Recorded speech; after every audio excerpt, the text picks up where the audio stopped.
खालिद बिन वलीद के इस्लाम अपनाने के सिर्फ 3 महीने बाद उनकी तलवार अभी शांत भी नहीं हुई थी कि युद्ध के नगाड़ों ने उन्हें पुकारा एक बार फिर युद्ध के मैदान में, लेकिन इस बार मुसलमानों की कतारों के बीच।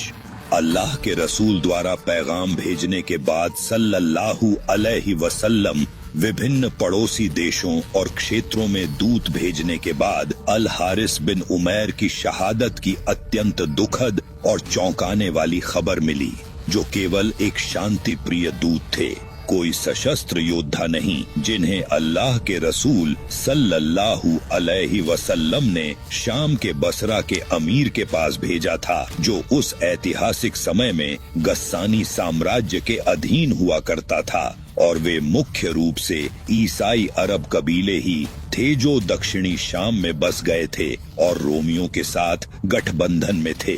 लेकिन शांति के उस संदेश का उत्तर एक अप्रत्याशित और हिंसक घटना से मिला। रुको, तुम कहाँ जा रहे हो? मैं शाम के मुल्क की ओर। क्या तुम वाकई में मोहम्मद के दूत हो? हाँ, मैं वास्तव में अल्लाह के रसूल का ही दूत हूँ। धिक्कार है तुम पर और तुम्हारी सोच पर। आखिर तुम्हें अचानक क्या हो गया है और तुम क्या कर रहे हो?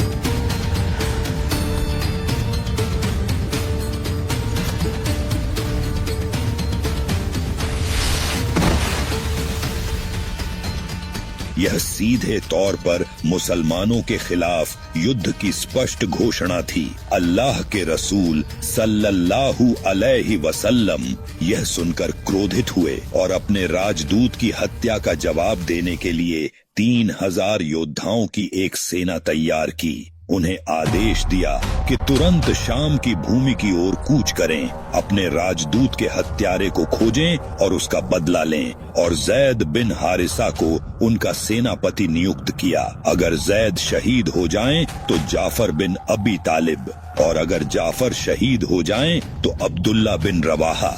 अल्लाह उन सभी से प्रसन्न हो। जहाँ तक हमारे नायक खालिद की बात है, वे मुसलमानों की कतारों में एक साधारण सैनिक थे, जबकि वे अपनी पिछली सभी लड़ाइयों में सेनापति रहे थे। लेकिन अल्लाह के रसूल सल्लल्लाहु अलैहि वसल्लम की इसमें एक महान हिकमत थी। मुसलमानों की विशाल सेना बहादुरी के साथ उत्तर दिशा की ओर लगातार आगे बढ़ती रही, यहाँ तक कि अंततः वे शाम की सीमा के करीब स्थित माआन नामक स्थान पर अपनी पूरी सैन्य शक्ति के साथ पहुंच गए। हम करीब आ गए हैं, हम शाम की दहलीज पर हैं। यह कौन सी फौज है? पता नहीं। चलो चलकर अपने सेनापति को बताते हैं। मेरे आका, एक बहुत बड़ी सेना धूल उठाती हुई सीधे हमारी ओर बढ़ती चली आ रही है, और ऐसा लगता है कि वे पूरी तरह से युद्ध के लिए तैयार होकर आए हैं। लानत है, वे इतनी तेजी से यहाँ पहुँच भी गए। यह जरूर मोहम्मद का ही लश्कर होगा। हमें बिना समय गंवाए फौरन लौटना चाहिए। मेरे हुजूर, हम बहुत बड़ी मुसीबत में फंस चुके हैं, क्योंकि दुश्मन की फौज अब हमारे बिल्कुल करीब आ पहुंची है और हम मुकाबले के लिए तैयार नहीं हैं। मोहम्मद ने दूत का बदला लेने फौज भेजी है। वे अपनी तबाही के लिए आए हैं। हेराक्लियस को फौरन यह पैगाम भिजवाओ ताकि वह हमें सैनिक और हथियार दे सके। रोम के महान सम्राट हेराक्लियस ने इसे मामूली बदला नहीं समझा, बल्कि अपनी सरहदों के लिए खतरा माना और गस्सानियों को मदद भेजने का हुक्म दिया। और इस प्रकार मुसलमान अब केवल गसानियों का ही सामना नहीं कर रहे थे, बल्कि वे एक विशाल अरब रोमी गठबंधन की चुनौतियों के सामने खड़े थे। उनकी संख्या 1 लाख योद्धाओं तक पहुंच गई थी।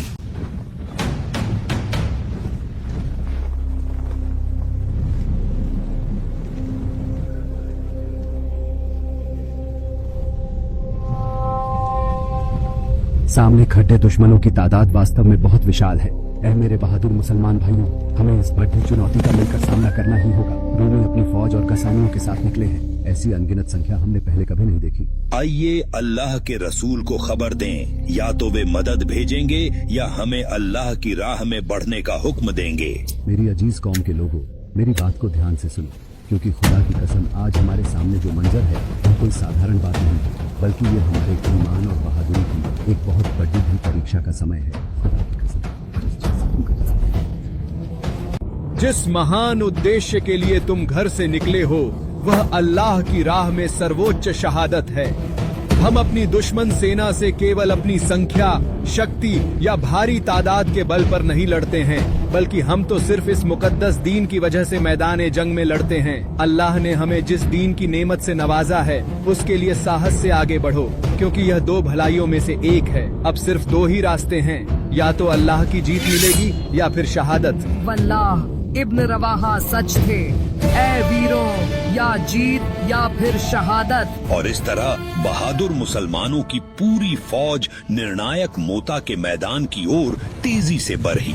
दोनों बड़ी सेनाओं ने मोता गांव के पूर्वी इलाके में अपना पड़ाव डाला, जहां लगभग कुल 3000 जांबाज आदमी थे। विशाल रोमी सेना और गसान कबीलों के इस मुकाबले में, हे मेरे अल्लाह, जरा देखो कि वे संख्या में कितने ज्यादा हैं। डटे रहो जवानों, क्या बद्र का दिन भूल गए? हमें कभी तादाद की वजह से जीत नहीं मिली। अल्लाहू अकबर जवानों, अल्लाहू अकबर। और जैसे ही युद्ध के पहले दिन की भोर की किरणें आसमान में दिखाई दी, रण क्षेत्र में एक नई हलचल और गहरी शांति के बीच भारी तनाव महसूस होने लगा।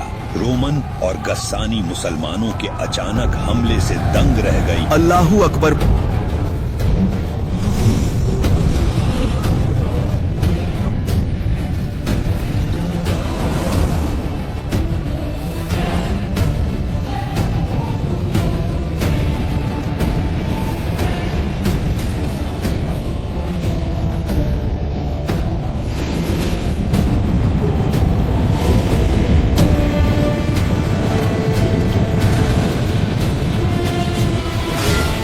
ऐसा लगता है कि यह भीषण युद्ध काफी लंबा चलेगा। ऐ मेरे बहादुर जवानों, अब केवल अल्लाह से ही मदद मांगो। अब तुम भी चखो अपने द्वारा किए गए इन पुराने और बुरे कर्मों का यह भयानक अंजाम। अब तुम चखो। अब तुरंत बिना किसी देरी के अपनी सेना की सबसे सुरक्षित पीछे की कतारों की ओर पूरी ताकत लगाकर पीछे हट जाओ, ताकि हम नई रणनीति बनाकर दुश्मन का सामना और भी मजबूती के साथ कर सकें। युद्ध का पहला दिन मुसलमानों की स्पष्ट बढ़त के साथ समाप्त हुआ, लेकिन लड़ाई अभी निर्णायक नहीं हुई थी। रोमन और गस्सानी संख्या में अनगिनत थे, फिर भी वे मुस्लिम सेना के अदम्य साहस और वीरता से अत्यंत हैरान थे। आखिर इतनी कम संख्या वाली सेना पहल कैसे कर सकती है और युद्ध इतना भीषण कैसे हो सकता है? यह रोमनों को यकीन हो गया कि वे किसी साधारण सेना के नहीं, बल्कि एक अटूट आस्था के सामने हैं। आने वाले अगले दिनों में भी युद्ध की यही स्थिति बनी रही और उस समय मुसलमानों का दबाव बहुत ही ज्यादा तीव्र था। लेकिन इसके बावजूद भी युद्ध का कोई अंतिम फैसला नहीं हुआ, तो सभी रोमन सैनिक इस युद्ध के लगातार खिंचने की वजह से काफी परेशान हो गए और उन्होंने छठे दिन की भोर होते ही हमले की पहल करने का फैसला किया।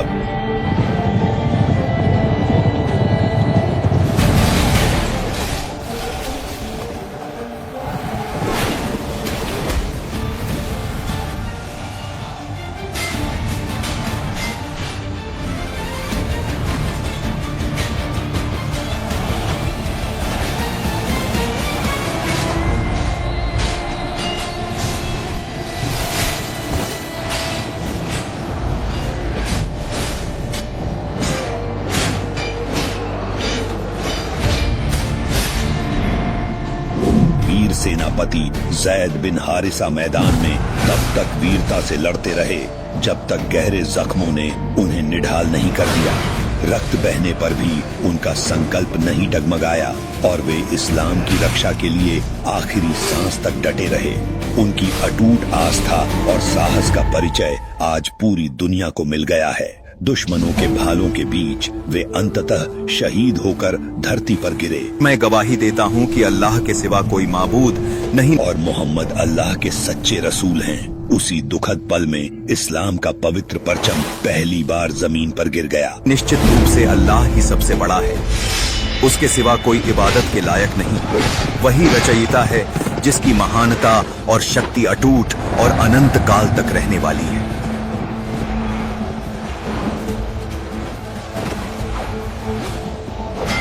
हजरत जाफर बिन अबी तालिब ने वीरता से भीषण जंग की, जिसमें उनका दायां हाथ पूरी तरह कट गया तो उन्होंने बाएं हाथ से परचम थाम लिया, बायां हाथ भी कट गया तो परचम को सीने से लगा लिया।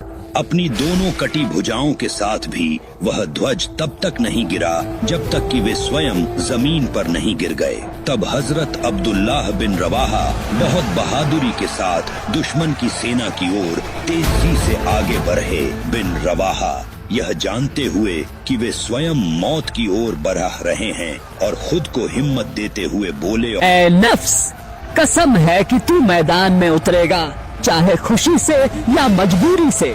जब लोग शोर करें और चीखें उठें, आखिर मैं क्यों यह देखूं कि तू जन्नत में जाने से कतराती है, जबकि तू तो मुतमिन थी। तू पुरानी मशक में बची एक बूंद ही तो है। ए नफ्स, अगर तू कत्ल न हुई तब भी मरना ही है। मौत सामने खड्डे थी है और तुझे वह मिल गया जो चाहा था। अगर तूने उनके जैसा किया तो यकीनन तू सफल हो गई। अल्लाह की बड़ेढाई बयान करते हुए उन्होंने जोर से पुकारा, अल्लाहू अकबर। दुश्मनों से बहादुरी से लद दहते हुए आखिरकार मुसलमानों का तीसरा महान सेना नायक भी मैदान जंग में शहीद होकर गिर गया, जिससे उस कठिन समय में पूरी मुस्लिम सेना के दिलों में भारी दुख और एक अजीब सी बेचैनी की गहरी लहर चारों ओर दौड़ गई और इस्लाम का वह पवित्र ध्वज एक बार फिर से उसी क्षण जमीन पर गिर गया। मुस्लिम सेना ने अपने तीनों सेनापतियों को खो दिया। सफें डगमगा गईं और कुछ पीछे हटने लगे। अब तुम सब आपस में मशवरा करो और जितनी जल्दी मुमकिन हो सके अपने ही बीच में से किसी एक काबिल और समझदार व्यक्ति को अपना नया सेनापति और नेता चुन लो, ताकि इस जंग को बिना किसी की रुकावट के आगे बढ़ाया जा सके और अंततः फतह हासिल की जा सके। इसे तुम अपने हाथों में ले लो ऐ साबित। लेकिन उन्होंने कहा कि अल्लाह की कसम, मैं इसे हरगिज नहीं लूंगा। तो फिर सबकी नजरों के सामने ये महान खालिद बिन वलीद खड़े हैं। इसे ले लो ऐ खालिद। नहीं है साबित, तुम उम्र और तजुर्बे में मुझसे कहीं ज्यादा इसके हकदार हो। झंडा थाम लो अब्दू सुलेमान, तुम युद्ध बेहतर जानते हो। और यहाँ से खालिद बिन वलीद अपनी पूरी हिम्मत के साथ एक नई उम्मीद बनकर सेना की कमान संभालने के लिए आगे बढ़े और पहली बार मुसलमानों का परचम बुलंद किया मदीना में अल्लाह के रसूल।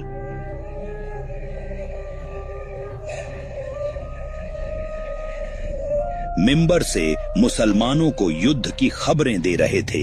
यह एक मौजज़ा था जिससे वे सैकड़ों मील दूर का हाल देख रहे थे। उन्होंने उन्हें तीनों सेनापतियों की शहादत की खबर दी और उनकी आंखें आंसुओं से भरी थीं। उनकी शहादत की खबर देने के बाद फिर आपने आगे फरमाया, फिर अल्लाह की तलवारों में से एक तलवार खालिद बिन वलीद ने झंडा थाम लिया और अल्लाह ने उन्हें फतह दी।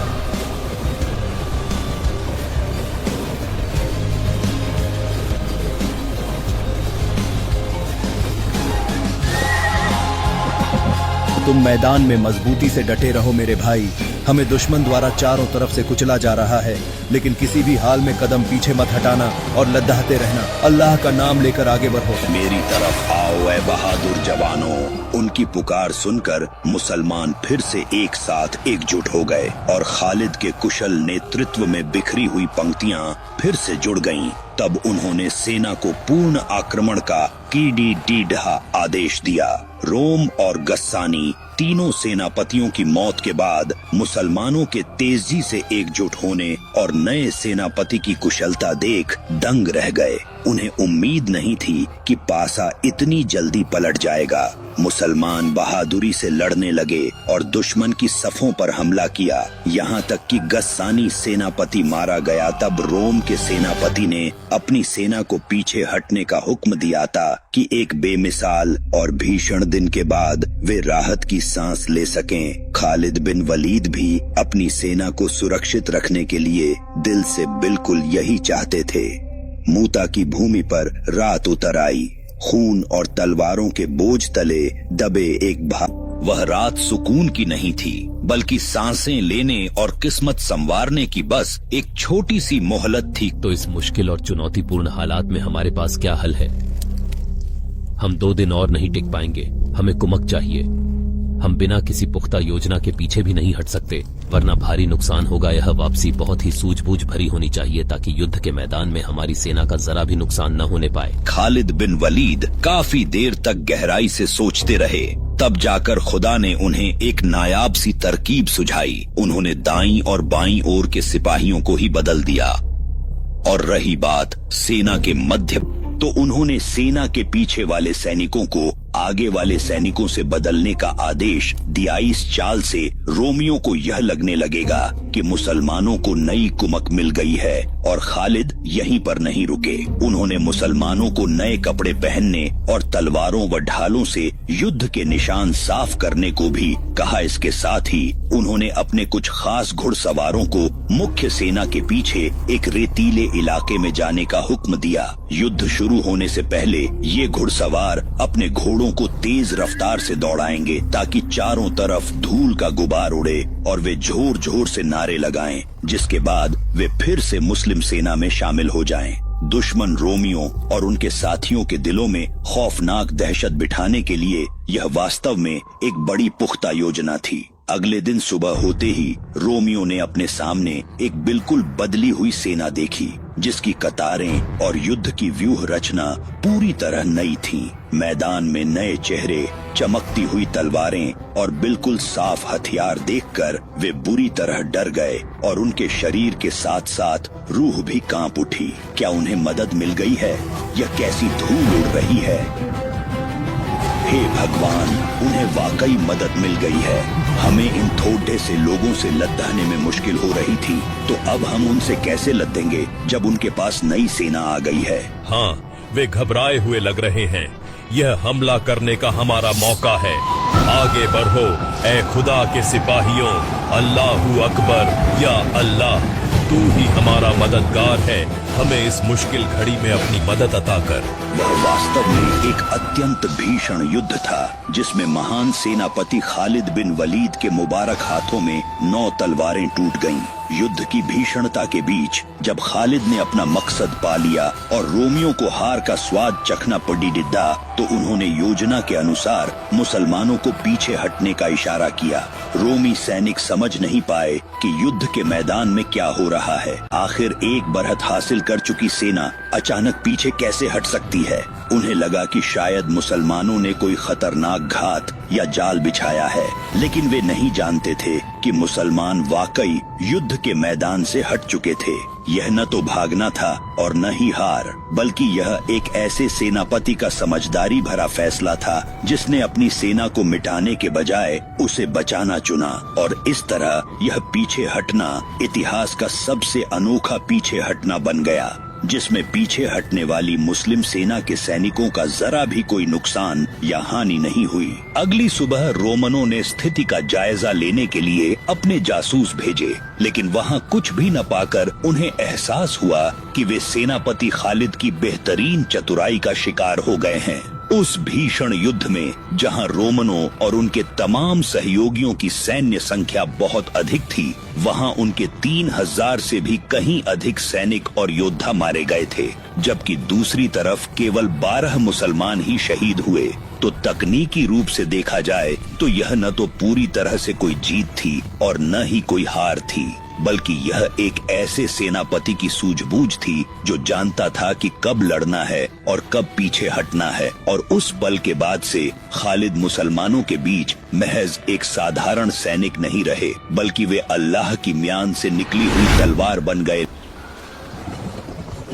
लेकिन मुताह के मैदान में उस दिन जो कुछ घटा और खालिद बिन वलीद ने जो रणनीतिक फैसले लिए, मदीना में मौजूद हर कोई व्यक्ति उन्हें सही तरीके से नहीं समझ सका और इसे शक की निगाह से देखा। तुम अल्लाह की राह से भाग गए, मैदान छोड़ दिया, धिक्कार है तुम पर। क्या यही तुम्हारा जिहाद है? क्या यही तुम्हारा जिहाद है कि तुम चेहरों पर कलंक लेकर लौटे हो? उन शब्दों की चोट खालिद के दिल पर तलवारों के वार से भी कहीं अधिक गहरी थी। तब अल्लाह के रसूल ने कहा कि वे भगोड़े नहीं, बल्कि इंशा अल्लाह बार बार हमला करने वाले बहादुर योद्धा हैं। रसूलुल्लाह ने लोगों की जुबानों को खामोश कर दिया और मामलात को वापस सही रास्ते पर ले आए। अल्लाह के रसूल भली भांति जानते थे कि मुताह के मैदान में हुआ यह मुकाबला आखिरी नहीं था, बल्कि अभी और भी बहुत कुछ बाकी था। बल्कि यह तो एक बिल्कुल नए दौर की शुरुआत थी, जिसका मुख्य मकसद अरब कबीलों में मुसलमानों की साख को मजबूती से बनाए रखना था। फिर पूरे अरब में यह खबर फैल गई कि कैसे एक छोटी सी मुस्लिम फौज ने ताकतवर रोमी साम्राज्य का डटकर मुकाबला किया और बिल्कुल सलामत वापस लौट आई। अस्सलामु अलैकुम व रहमतुल्लाहि। अस्सलामु अलैकुम व रहमतुल्लाहि व बरकातुहू। आमीन। अल्हम्दुलिल्लाह। मैं अल्लाह की तमाम नेमतों और खास तौर पर इस्लाम जैसी अजीम नेमत के लिए उसका शुक्र अदा करता हूँ जो उसने हमें अता फरमाई। मैं अज्ञानता के गहरे अंधेरे में डूबा हुआ था। मैंने अपनी जिंदगी में पहले कभी ऐसी रूहानी शांति और सुकून महसूस नहीं किया था। आइए पूरी हिकमत और तैयारी के साथ आगे बढ़ें और उन्हें उस वक्त गिरफ्त में लें जब वे गाफिल और बेखबर हों, ताकि उन्हें संभलने का मौका न मिले और हमारा काम आसानी से मुकम्मल हो जाए। अल्लाह के रसूल के जांबाज साथियों, आज वह अजीम दिन है जब हमें अपनी ताकत का डंका बजाना है। खुदा के नाम पर मक्का की सरजमी पर हक का परचम लहराने को तैयार हो जाओ। जुल्म का खात्मा होगा और इस्लाम की रोशनी फैलेगी। हमें मुत्तहिद होकर इस जंग को फतह करना है। कुरैश ने वादा तोड़ दिया और बनु बकर ने रात के अंधेरे में गद्दारी की है। कुरैश ने रसूलुल्लाह आवे के साथ अपना वादा तोड़ दिया। सुलह ए हुदैबिया की एक शर्त यह थी कि 10 साल तक जंग बंद रहेगी, लेकिन बनु बकर ने, जो कुरैश के साथी थे, बनु खुजा से गद्दारी की, जो रसूलुल्लाह सावे के वफादार साथी थे। इतना ही नहीं बल्कि कुरैश ने उन्हें भारी तादाद में हथियार और रसद भी मुहैया कराई और उन्होंने सोचा कि रसूल को इस बात की खबर नहीं होगी। लेकिन जब वादे तोड़े जाते हैं तो उनका हिसाब होना भी जरूरी होता है। खबर मोहम्मद तक पहुंच चुकी है और यकीनन उन्हें सब कुछ पता चल गया है। अब देर होने से पहले हमें हर हाल में हालात को संभालना ही होगा, वरना तबाही होगी। अगर बात यहीं छोड़ देती गई तो हमारे लिए मुसीबत होगी। ये काम बस एक ही शख्स कर सकता है। अब्बू सुफियान, तुम मोहम्मद के पास जाओ, संधि को ताजा करो, सुलह पक्की करो और उसकी मुद्दत बढ़ाओ।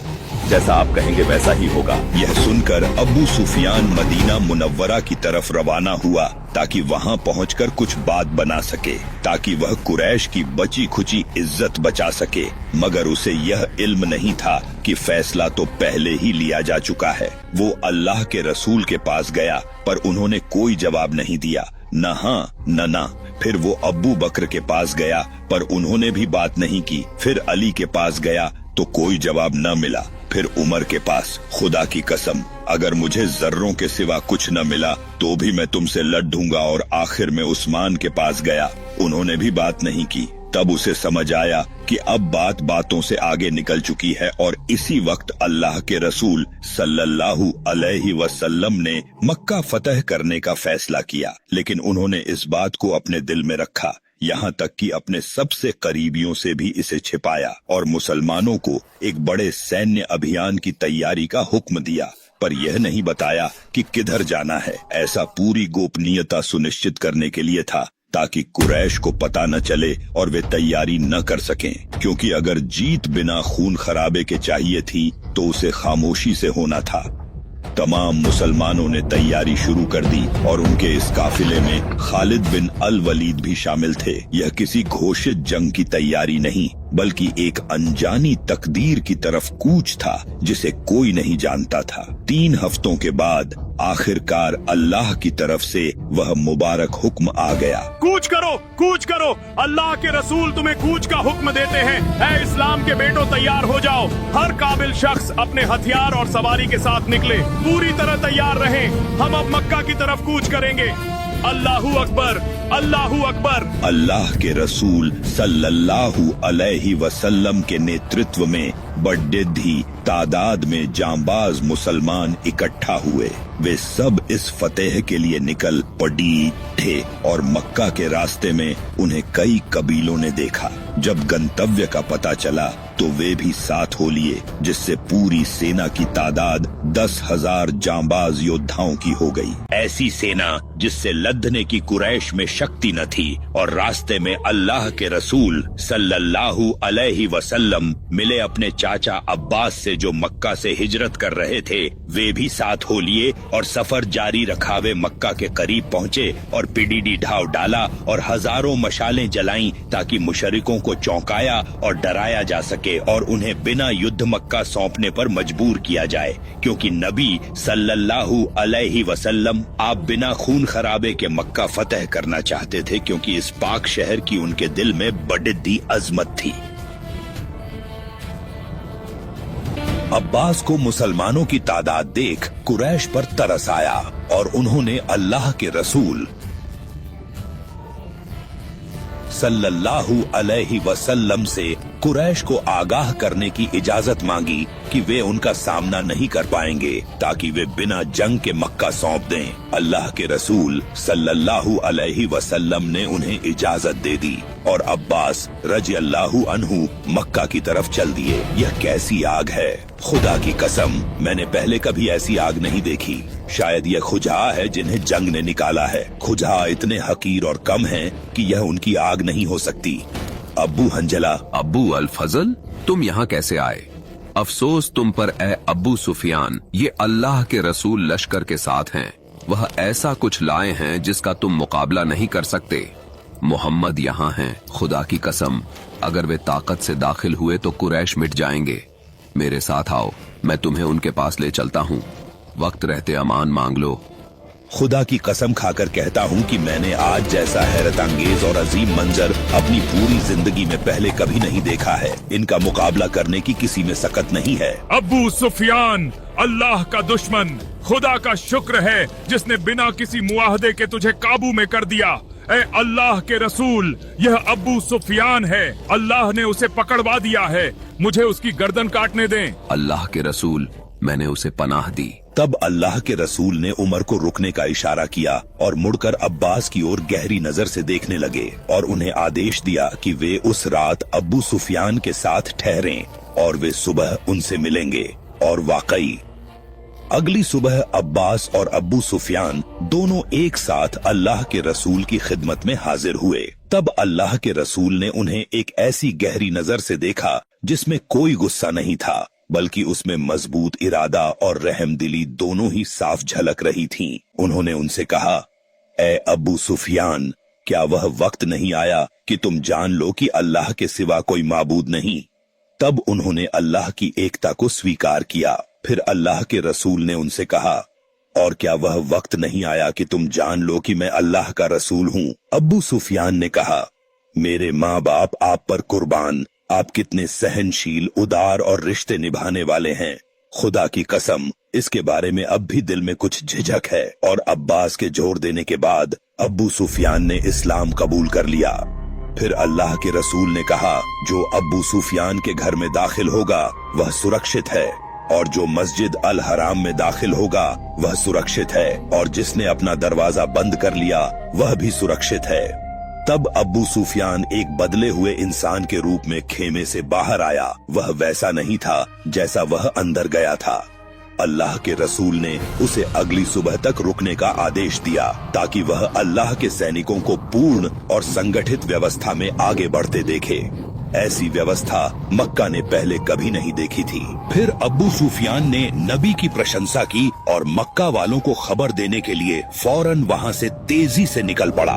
मक्का की सीमाओं पर पहुंचकर अल्लाह के रसूल ने सैन्य टुकड़ियों के लिए सेनापतियों को नियुक्त करना शुरू किया। सेना 4 दिशाओं से प्रवेश कर रही थी और उन सेनापतियों में हमारे नायक खालिद भी शामिल थे। अल्लाह के रसूल ने उन्हें मक्का के निचले हिस्से से प्रवेश करने का आदेश दिया और हिदायत दी कि जब तक युद्ध न थोपा जाए वे किसी से न लड़ें। इस प्रकार खालिद बिन वलीद उस मुबारक फतह की ओर बढ़े, लेकिन दूसरी तरफ अभी सबने आत्मसमर्पण नहीं किया था। मुसलमानों का मुकाबला करने के लिए कुरैश के योद्धाओं का एक समूह इकट्ठा हुआ था। उनके नेतृत्व में खालिद का जाहिलियत के दौर का दोस्त इक्रिमा बिन अबी जहल था, और यह उनकी बदकिस्मती थी कि वे उस वक्त खालिद के सीधे रास्ते में खड़े थे।